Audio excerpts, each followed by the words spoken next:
Bismillahirrahmanirrahim. Assalamualaikum warahmatullahi wabarakatuh. Selamat siang. Salam sejahtera bagi kita sekalian. Shalom, salve, om swastiastu, namo buddhaya, salam kebajikan. Saudara-saudara sekalian, Menko PMK, Menko Pembangunan Manusia dan Kebudayaan, Profesor Pratikno yang saya hormati, Menteri Pendidikan Dasar Menengah, Profesor Abdul Muti yang saya hormati, Kepala Staf Kepresidenan, Letnan Jenderal TNI Purnawirawan AM Putranto, Sekretaris Kabinet RI, Letnan Kolonel Infanteri Teddy Indra Wijaya yang saya hormati, Wakil Menteri Dalam Negeri Ibu Ripka Haluk yang saya hormati, Wakil Menteri DG Komunikasi dan Digitalisasi Saudara Angga Raka Prabowo, Ketua Komisi 10 DPR RI Saudari Hetifah Saifuddin, Wali Kota Bogor yang saya hormati Saudara Dedi Abdurrahim, Kepala Sekolah Dasar Negeri 5 Cimahpar, Kota Bogor, Jawa Barat, Saudari Titin Sutini, para guru dan tenaga pengajar, anak-anakku, para siswa-siswi dari seluruh Indonesia yang hadir langsung maupun melalui video conference. Saudara-saudara pers media, serta seluruh hadirin undangan yang saya hormati, dan saudara-saudaraku yang mengikuti acara ini dimanapun saudara berada. Tentunya sebagai insan yang bertakwa, marilah kita tidak henti-hentinya memanjatkan puji syukur kehadirat Allah Subhanahu wa taala, Tuhan Maha Kuasa, Tuhan Maha Besar yang memiliki sekalian alam, atas segala karunia, atas kesehatan yang masih diberikan kepada kita, sehingga kita dapat berkumpul hari ini untuk memperingati Hari Pendidikan Nasional 2025 pada tanggal 2 Mei saat ini. Kita mengerti semuanya bahwa pendidikan adalah jalan yang sangat menentukan bagi suatu kebangkitan, bagi kebangkitan suatu bangsa dan negara. Tidak mungkin kita menjadi negara sejahtera, tidak mungkin kita menjadi negara maju kalau pendidikan kita tidak baik, pendidikan kita tidak berhasil. Pemerintah Republik Indonesia secara beruntun dari pemerintah ke pemerintah, dari masa ke masa, selalu menempatkan pendidikan sebagai hal yang paling utama. Seluruh elit bangsa menyadari hal ini dan menggariskan strategi pembangunan bangsa yang sudah baik dan sudah benar. Dibandingkan beberapa negara lain, negara kita menempatkan pendidikan sebagai yang teratas dalam APBN, dalam anggaran pembiayaan dan belanja negara. Pendidikan yang paling pertama. Kalau tidak salah, APBN sekarang ini mungkin yang tertinggi selama sejarah Republik, di atas mungkin 22%. Kita bandingkan dengan negara lain. Negara India yang utama nomor satu adalah pertahanan. Memang mereka mengalami kemungkinan ancaman terhadap pertahanan mereka. Kita bersyukur bahwa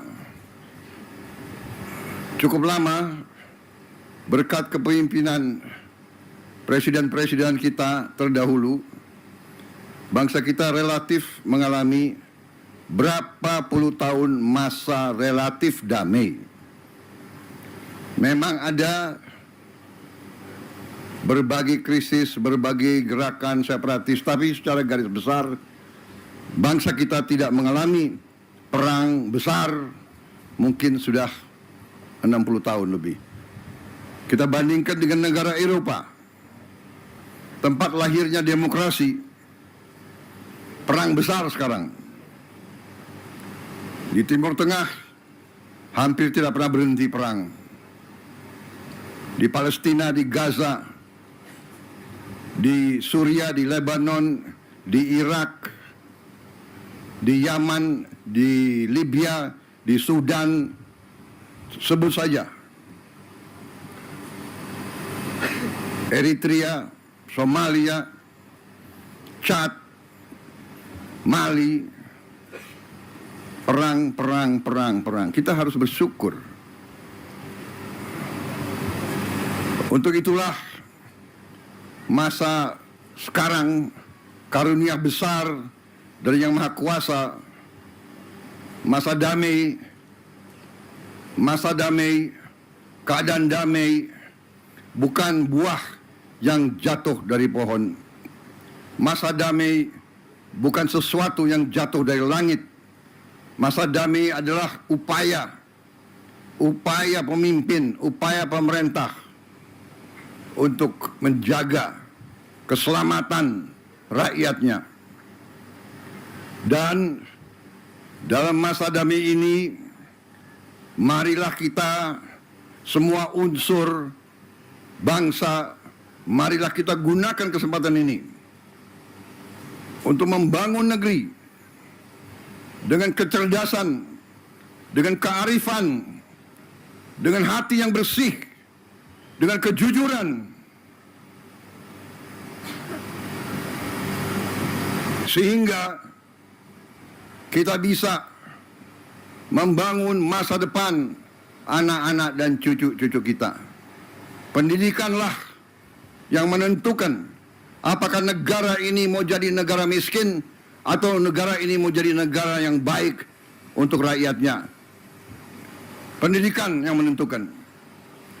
Pendidikan sudah dapat alokasi yang besar, tapi marilah kita waspada, mari kita jujur kepada diri kita sendiri. Tidak kita mencari kesalahan siapapun. Mari kita jujur kepada diri kita sendiri. Mari kita bertanya, apakah anggaran pendidikan yang begitu besar sudah bertahun-tahun sampai atau tidak kepada alamat yang harusnya ditujukan. Kita masih melihat tadi dan kita tahu begitu banyak sekolah-sekolah yang rusak.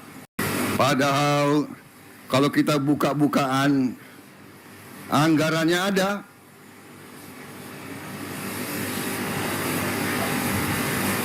Bagaimana bisa satu sekolah toiletnya hanya satu, WC-nya satu, bagaimana bisa? Ini saya ingatkan tanggung jawab dari pemerintah daerah, tanggung jawab dari wali kota, bupati, gubernur, bersama-sama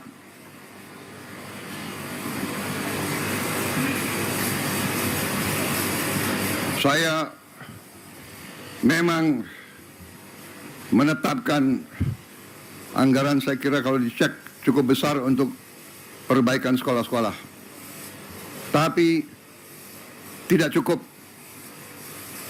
Berapa? 16 triliun ya? 16, hampir 17 triliun. Tapi cukup hal ini untuk mungkin hanya 11.000 sekolah. Ya, 11.000 sekolah kira-kira. Ini tidak cukup. Sekolah seluruh Indonesia adalah 330.000 sekolah. Benar ya Pak Menteri? Yang sekolah negeri berapa Pak Menteri? Dari 330.000. 200.000 sekian. Jadi kalau kita perbaiki 11.000, mungkin perlu 30 tahun sampai sekolah ini semua bisa diperbaiki. Dan kita tidak boleh menyerah. Tidak boleh kita 30 tahun memperbaiki sekolah-sekolah itu. Karena itulah saya bertekad melakukan penghematan terus-menerus. Kita harus memperbaiki sebanyak-banyak sekolah seluruh Indonesia dalam waktu secepat-cepatnya. Inilah yang saya sedang pikirkan terus bersama menteri-menteri saya.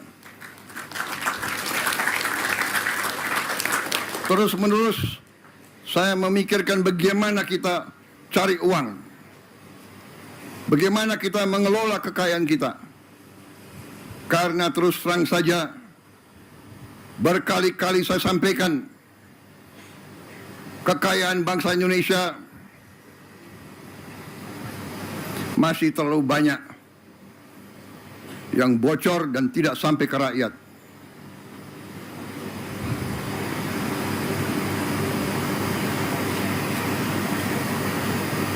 Terus-menerus saya himbau jajaran pemerintah, para pejabat, para birokrat, saya himbau terus, berbuatlah yang terbaik untuk rakyat.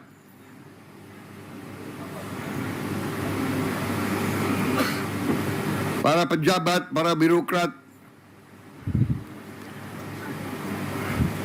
diangkat, dibiayai oleh negara, digaji oleh negara. Hendaknya anggaran untuk rakyat, anggaran untuk pelayanan rakyat, hendaknya jangan diselewengkan, jangan dikorupsi dengan segala akal.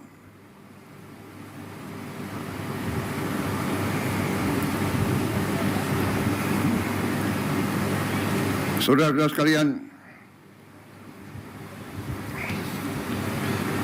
begitu banyak kebijakan kita yang akan kita lakukan untuk memperbaiki keadaan kesejahteraan rakyat kita dan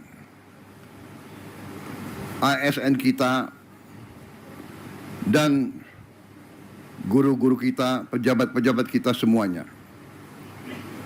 Saya sedang merencanakan juga bagaimana menaikkan gaji para hakim kita, agar hakim kita nanti tidak bisa disogok, tidak bisa dibeli, sehingga hukum dilaksanakan dan ditegakkan dengan baik.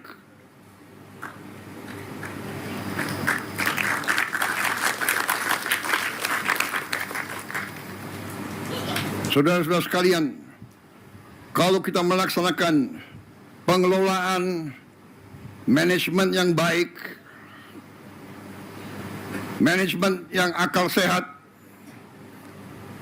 bahwa setiap dana akan dikelola dan digunakan sungguh-sungguh untuk kepentingan rakyat, saya berpikir kita bisa mempercepat perbaikan sendi-sendi kehidupan bangsa, antara lain memperbaiki semua sekolah-sekolah di seluruh Indonesia.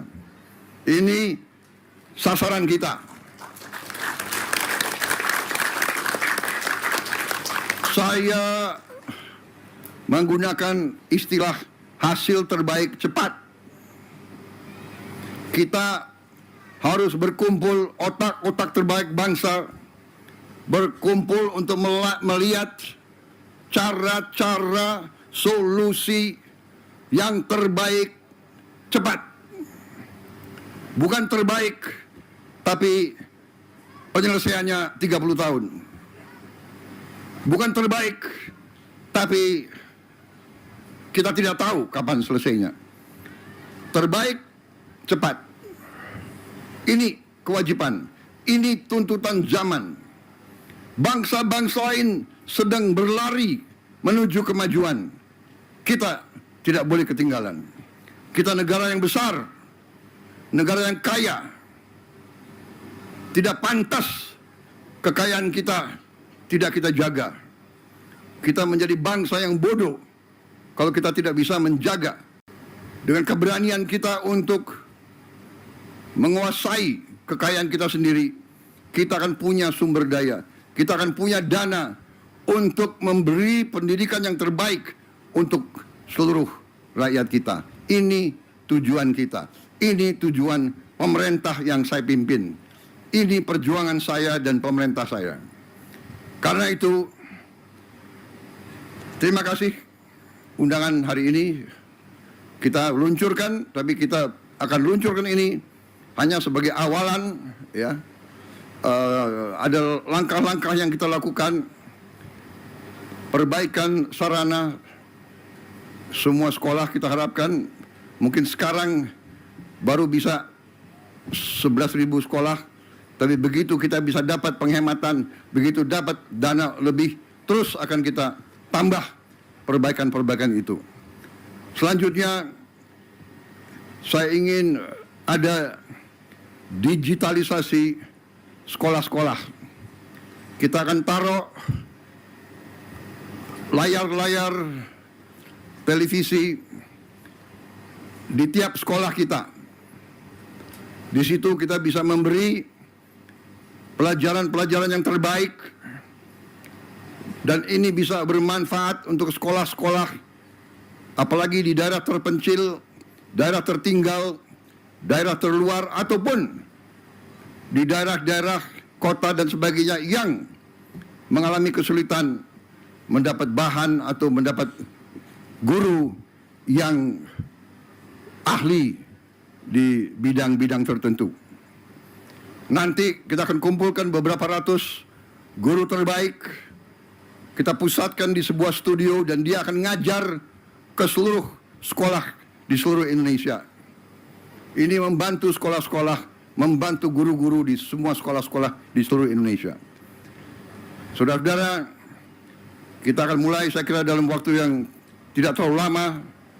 Saya berharap dalam 2 bulan sudah mulai sekolah-sekolah pertama menerima layar-layar televisi tersebut. Kita berharap, sasaran saya adalah dalam 1 tahun, pertengahan 2026, semua sekolah di Indonesia bisa mendapat layar televisi tersebut. Mudah-mudahan ini bisa tercapai.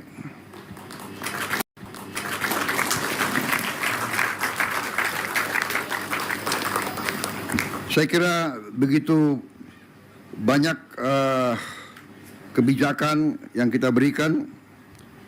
Tunjangan kerja untuk dosen, ada 31.000 dosen, kemudian bantuan pendidikan untuk guru-guru yang belum memiliki diploma strata 1 atau diploma 4, ini pun kita bantu. Pokoknya kita ingin pendidikan kita semakin baik. Saya berterima kasih, makan bergizi sudah terus diselenggarakan. Kalau tidak salah hari ini sudah mencapai lebih dari 3 juta penerima manfaat, dan dilaporkan kepada saya mungkin bulan depan akan sampai 4 juta. Dan seterusnya, sasaran kita November 2025 ini akan mencapai seluruh 82,9 penerima manfaat. Anak-anak dan ibu-ibu hamil akan menerima makan bergizi tiap hari. Saudara-saudara sekalian, ini juga akan mendorong roda ekonomi, karena dana yang beredar di desa-desa, kecamatan, dan kabupaten akan naik 4 kali, 5 kali lipat. peningkatan 400%, 500% mungkin belum pernah terjadi di negara manapun dalam waktu-waktu belakangan ini. Ini adalah hal yang penuh dengan cita-cita. Ini membutuhkan tekad, membutuhkan keberanian, membutuhkan semangat, dan itu akan kita lakukan. Kita akan buktikan ke dunia bahwa kita mampu melaksanakan hal-hal yang besar, hal-hal yang mendasar, hal-hal yang strategis, hal-hal yang bisa merubah nasib suatu bangsa. Kita tidak mau melaksanakan hal-hal yang biasa. Kita tidak mau meneruskan business as usual. Kita tidak mau melaksanakan dengan semangat kumaha engke. Semangat kita harus engke kumaha.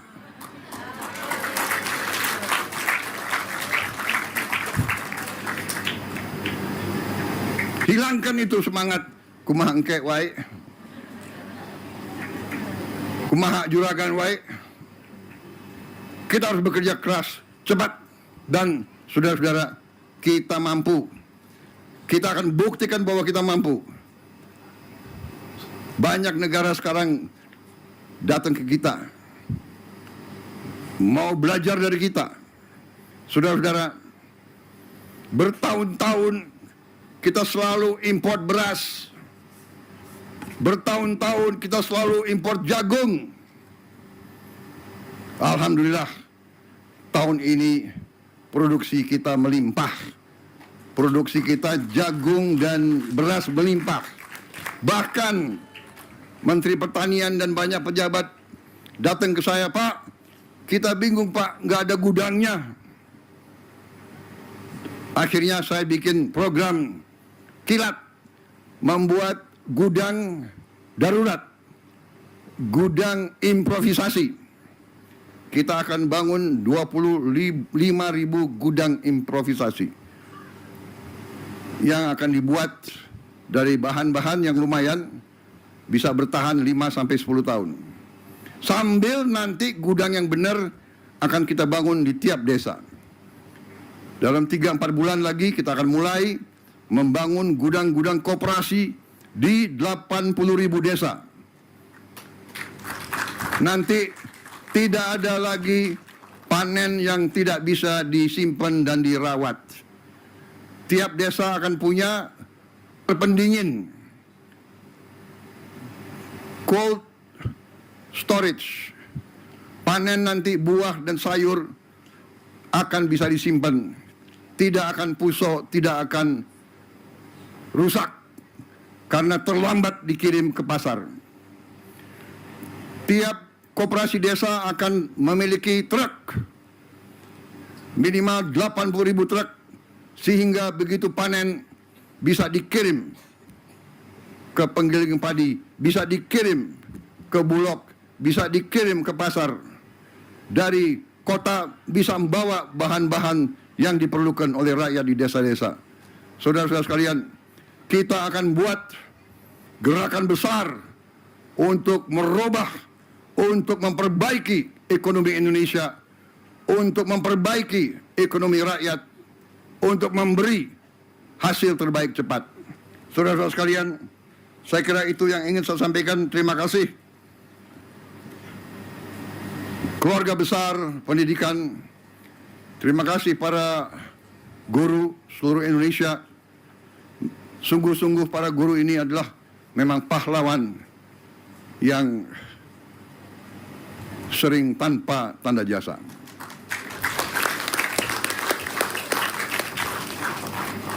Saudara-saudara sekalian, untuk itu sekali lagi saya ucapkan terima kasih, dan marilah kita bersatu, marilah kita kerjasama, marilah kita rukun. Bangsa yang besar adalah bangsa yang rukun. Guru, petani, buruh, nelayan,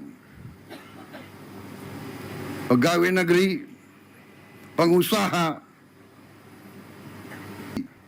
biaya cukai, semuanya bekerja untuk masa depan kita. Semuanya bekerja untuk anak-anak dan cucu-cucu kita. Itu negara kita akan bangkit dan harus bangkit dan akan bangkit. Wassalamualaikum warahmatullahi wabarakatuh.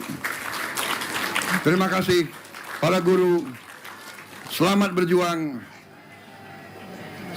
Dan saya akan monitor terus masalah pendidikan ini. Saya kira kalau ditanya setiap undangan ke sekolah, setiap undangan ke kampus, setiap undangan lembaga pendidikan, setiap undangan yang berurusan dengan pendidikan, itu saya prioritaskan. Dan rapat-rapat saya selalu memikirkan bagaimana mencari uang untuk memperbaiki pendidikan kita. Sekali lagi, terima kasih. Selamat bekerja. Dan optimis kita akan menjadi negara yang hebat. Terima kasih. Selesai.